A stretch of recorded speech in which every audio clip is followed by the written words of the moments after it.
শ্যামকানু মহন্তৰ লগ হৈ জুবিন গাৰ্গক বিষক্ৰিয়া কৰোৱাৰ অৰ্থাৎ বিষ পান কৰাইছে বুলি CIDক ভাষ্য দিছে শেখৰজ্যোতি গোস্বামী।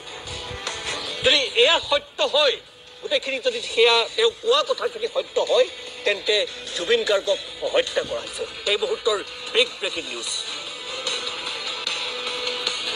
কেৱল ইয়াৰে এয়াই নহয়, সেই ইয়ৎখনত যি ঘটনা সংঘটিত হৈছিল, তাৰ যি দৃশ্যাংশ বন্দী হৈছিল, কোনোবাই সাঁতুৰিছিল, জুবিন গাৰ্গ জঁপিয়াইছিল পানীৰ মাজলৈ, সেই গোটেই দৃশ্যাংশসমূহ বিভিন্ন তাত থকা সকলৰ কেমেৰাত বন্দী হৈছিল আৰু সেই দৃশ্যাংশসমূহ ৰাজহুৱা নকৰিবৰ বাবেও এক প্ৰকাৰ ধমকি দিছিল সিদ্ধাৰ্থ শৰ্মাই।